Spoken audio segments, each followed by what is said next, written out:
Should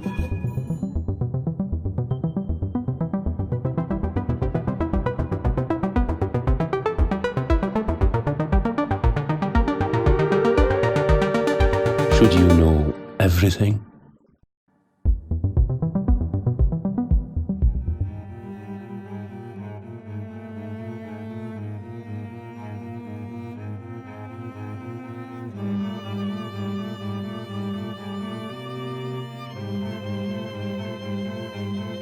Thank you very much for joining me after this film. Eszter, I would maybe like to start with you to ask you a first question to kick off. When you started the journey of making this film, what was your expectation that you were going to be doing? Were you going to shoot a road to victory or an uphill battle, a fight against all odds? What was your expectation of the trail that you would be going on? So when when we started to film the campaign, actually I was quite familiar with the general mood in the country, that it's very much pro-Orbán, and really the people were so much manipulated and the media was so much monopolized by our extreme right-wing government that I was not very hopeful at the beginning. But when we started to follow Ferenc and his campaign, actually I started to be more hopeful for a change. Mm-hmm. And when I saw the people on his forums and I saw the disappointment and poverty and disillusionment in the country, I was hoping that there would be some change. So actually I was really much disappointed that night, what you saw on the screen. I understand. Sander, can I ask you the following question? The film focuses very much on the present, on the most recent elections. At the same time, the story of politics in Hungary, and also the particular story of Mr. Gyurcsán is a longer story. What explains the choice to leave out a lot of the prehistory, say, but really focus on the present? That was basically the goal of this film, that we wanted to show how Hungary is today. So that's why we didn't want to make any retrospective or give any kind of historical background in Hungary or showing any kind of footages from the last 3 decades from the system changes. So we were very much focusing only the situation, what we have now in Hungary. And we were monitoring a lot the Hungarian politics, we were monitoring different things, and we finally decided that what everyone has to see is that what's happening right now in Hungary, and how the propaganda is working, how the far-right propaganda is working, and how it can function very easily. And that's why we were focusing only on the present. Right, I understand. Mr. Gyurcsán, you have campaigned before you are a political veteran. You've campaigned before. You were a prime minister from 2004 to 2009. How does campaigning in Hungary today compare to the campaign that led you to a victory the previous time? If I have to summarize the main difference between the previous campaigns and this current one, that the previous campaigns were focusing on some policy issues like homing policy, pensions, and whatsoever, let me say in a very simple way, about our life. This campaign is a politics-based campaign focusing only on one issue. This is a migration issue, protecting Hungary from this invasion, let me say, and practically, we did not have any opportunity to talk about some everyday life topics. Telling the truth, if I had a town hall meetings somewhere, and I started to talk about what I think about, for example, the higher education, I had to realize that my supporters, let me say, my people started to be bored. They were not interested in. They wanted to hear that we will hit Orbán, we will bring back the European life, we will have a democratic new future, and not dealing with any kind of detailed things of our life. It made me crazy. Did you give him enough of that, you think? There's a demand apparently for the politics of enemy and confrontation, and that's, you seem to be on the edge whether you want to go down that path or not. And you also in the film, I see doubt in your eyes about that. You always have the opportunity to decide if you are a politician what you are focusing on. If you are not able to provide a better life for the people. If you look at Hungary, the ordinary people had not have a better life in the last couple of years. You have to provide something else if you would like to win, and Mr. Orbán would like to win. Mm-hmm. He provide a new feeling of nationalism. He provide a feeling that we are in the middle of war and we have to fight for Hungary. Doesn't matter whether you have a waiting list in a hospital, because what is on the stake, it's our life. Whether Hungary can protect itself. And if the question, if the life itself, and on the other way, the education, life is better. Yeah. Life is more important than the education. When seeing the film, we have a saying in Dutch, and I will translate it in English, and that came to me when I was seeing the film. We talk about in the Netherlands sometimes the difference between being right and being acknowledged to be right, or getting right. Het verschil tussen gelijk hebben en gelijk krijgen. This seems to me something that is your predicament. I think on many occasions I would say, yes, you are right, this is propaganda, but you are not being granted right. The people don't believe that you are right on this.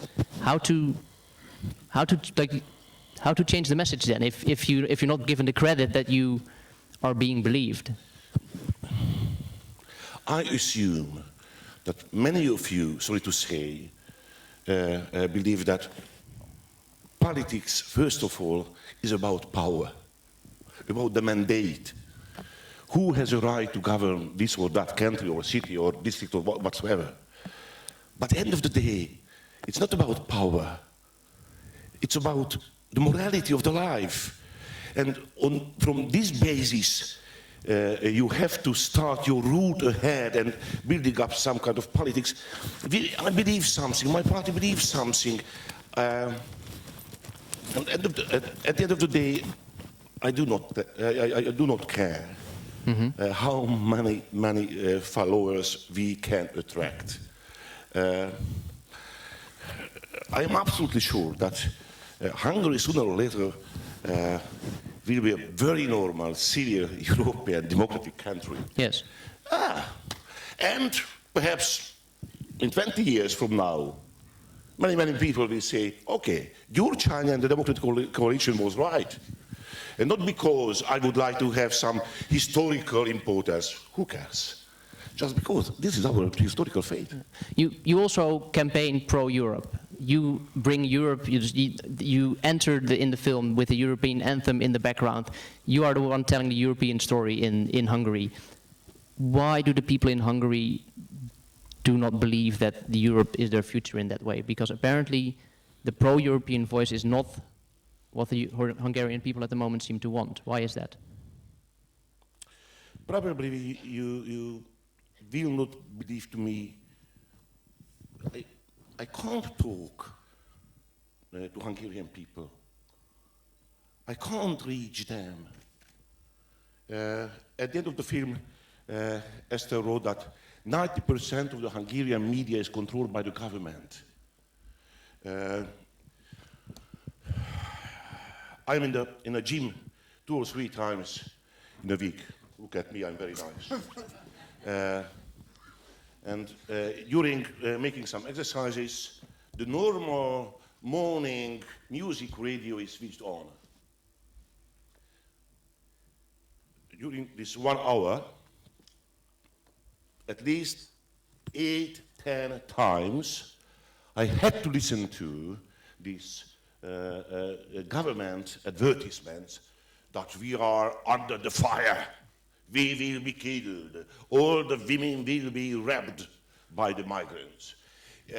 Can you imagine that all the people in Hungary, repeatedly and repeatedly every day, from the morning till the end, is trying to be convinced that we are in the middle of the war. Everything is about that. If I would like to talk to the people, I can't. What is the channel? What is the channel? A friend of mine once described the Hungarian elections as free but not fair. That seems to be summing up the situation pretty much. I think it's not free and not fair. Not free and not fair. If I do not have more or less the same opportunity to share my view about Hungary or on Hungary that the government has, it cannot be free. If the government can use in euro 30 billion euros, at least 30 million euros for financing the propaganda, which cannot be separated, which is the government propaganda, which is the Fidesz propaganda, and comparing these 30 million euros to our opportunity, which in our party case did not exceed the 1 million euro, you can imagine what will be the result of that. 30 times higher financial opportunity, controlling the media, controlling almost everything in Hungary. The government invaded Hungary. It's not democracy anymore, but nevertheless, you have to fight. There's something that struck me about the film. When you were speaking to the audiences in the rooms and on the streets, I saw a lot of political energy. What I did not see was many young people. That was something that struck me. And this is a question both for you and also for the filmmakers.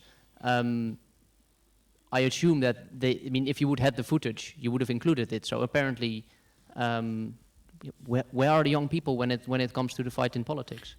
Yeah, in general, when you have any kind of political events, the older generation is there. I don't think it's only in Hungary, it's more or less everywhere in the world. According to the voters, as far as I know, the government and the government's propaganda is very popular for the young people. And the other thing is that young people, 20, 30, 40 year-old Hungarians left Hungary. We don't live in Hungary, we live in Portugal for 5 years. And there are lots of people from my generation or younger ones who left. But the other thing, on the other hand, lots of young Hungarians simply hate politics because the hate is there, the fear is there, and they don't want to talk about politics. So these two things are there in Hungary. But I think we can see some young people on the Fidesz events. And I think it's because if you live in Hungary and if you are a young people, if you want to have a career and you don't want to belong to the so-called bad peoples, which because to be part of the opposition in Hungary, it's really, really difficult, you can imagine. If you don't want to be a loser in Hungary, you have to belong to the power. So I think they have a good reason not to go to the opposition. Your wife in the film also says, I recommend that my children go and study abroad. So apparently this seems to corroborate the story that for young people on the democratic side, say, there is no future in Hungary? Oh, I would not say that. I believe in an open European world. I would be very glad if more and more young people can visit different European countries, by the end of their studies, they can come home. Our real problem that those young people who once left or leave Hungary, they will not come back. They will not come back. I do not know the thorough detail, the different generations in Western European countries.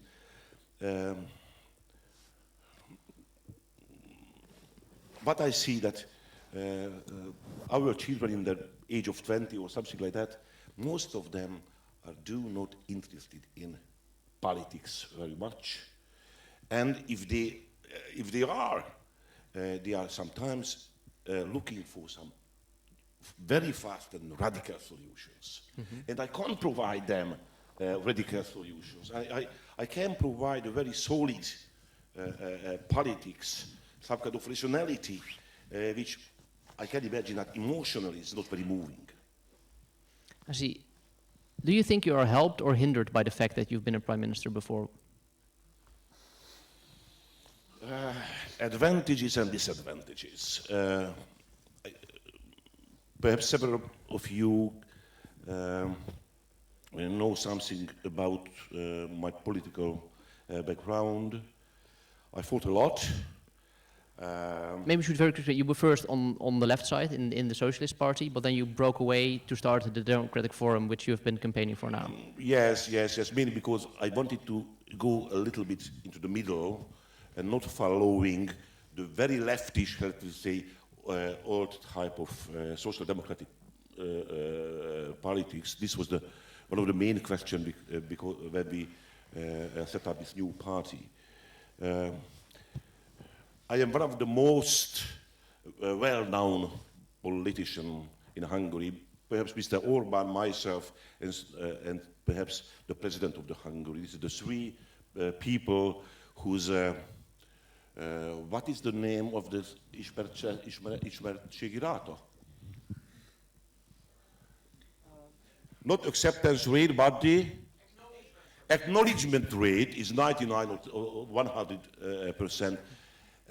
Which has a very good consequence because you are a very well-known person. On the other side, there is a very rigid picture about myself, which is very difficult to change. Most of the Hungarian voters has some idea who is the Gyurcsány, good or bad. This is on the disadvantage side. Yeah, actually, Ferenc is the most hated man by the government and by Orbán Viktor. He is a personal enemy. Thanks God. and that's one of the reasons we chose him, because he is the strongest opponent, and I believe that he's the most hated by this government. Because they are afraid of him, I think. And the other thing that is very important in a documentary film, that there has to be a character who has a conflict, and Ferenc has a conflict because he's like the wanted person by the government. So that's why, because of other reasons, but this is very important to be in a film. I don't mean this in a demeaning way, so don't take my question wrong, I hope. You say a story needs a person in conflict. You might also say a story needs a tragic hero. Somebody who tries and picks up a fight, which he may not win, and probably won't win, but still picks up. Is maybe that also an element here? That's also, but it's not only his character, it's the country's character. And let's hope Ferenc is not a tragic hero. I believe he is not.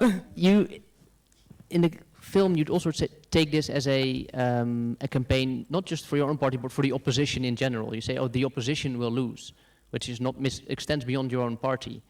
There was a call in the run-up to the elections for all the opposition parties to combine. Left, right, socialist, middle, Democrat, everybody against Fidesz. That option did not materialize. Would that be a consideration? Just to unite all against? Absolutely, absolutely. Two very short remarks. The first one, you might have a different kind of election system.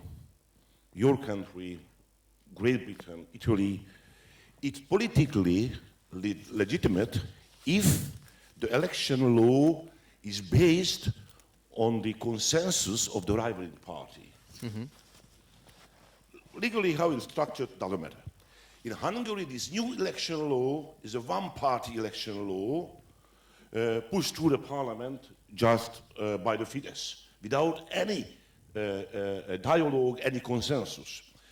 This system is a majority-based system which punish those smaller parties who are not able to unify their resources and all the fragmented structures.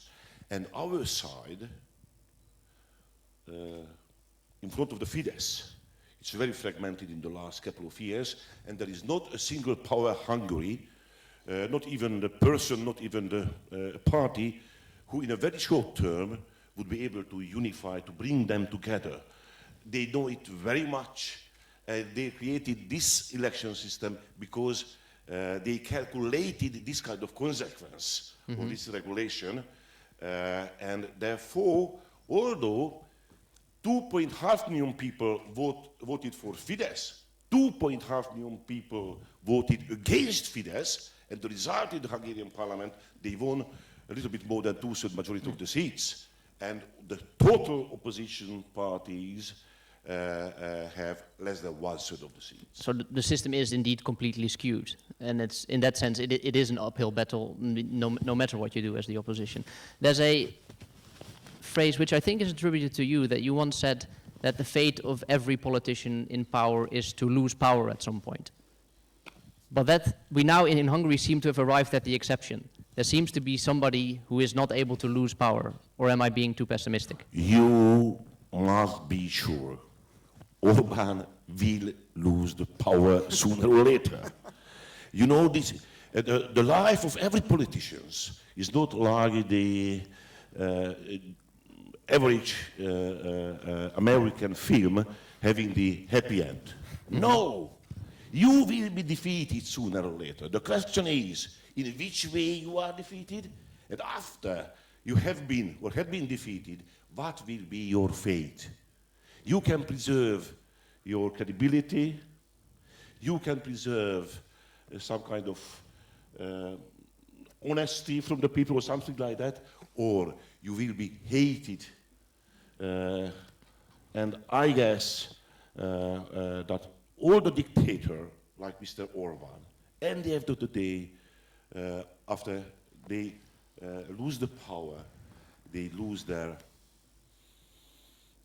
megbecsülésüket, dignities. And will you attempt again to rob power from? I am fighting, although, telling the truth, there is a very, very, very chance, personally for myself, going back to the real governing power. But politics is not just about the power, as I mentioned. I'm not doing this because I believe that I have to be a Prime Minister of Hungary. Come on. Because I think Hungary needs the important changes. This is my life. You are a journalist. You love what you do. I certainly do. Probably you are fantastic. I do not know whether I'm fantastic or not, but I'm a politician. This is my job. I believe in that. Regardless whether I can win or I will be defeated, I am a fighter. There also seems to be a change in Europe at the moment. At the moment, Hungary is under supervision. There's a procedure which will be started against Hungary from Brussels. Is this something that will play in favor or against the opposition?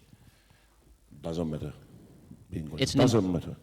Because this kind of legal processes is presented in Hungary as an evidence that we are under attack of Brussels. Right, yeah. It strengthens the belief of Fidesz believer that you have to understand that all this kind of critical comments from Brussels is just one part of this permanent war between Budapest and Brussels. Yeah, and this, what we are doing now, this is the Western conspiracy with Mr. Gyurcsány, with us, the filmmakers, against the Orbán regime. So anyone is watching this program or will watch it, this is the proof for the conspiracy. So it's anything we do, anything Brussels says, they can use it at home. This film is introduced by the government daily newspaper 3-4 days ago, not because at least partly financed the film by the EU European Commission. Union. It's itself, this fact, which is a well-known fact, this is the evidence that this film is fighting part together. of this conspiracy, part of this war against Hungary, just because it is partly financed by the European Commission. And so the fight continues. Mr. Ferenc Gyurcsán, thank you very much for coming. Thank you very much for sharing your views with me and the audience today. Eszter Hajdú, thank you very much also for coming and for bringing us this film. Sander Mester, thank you very much again also for you. Can I have a final round of applause for the filmmakers?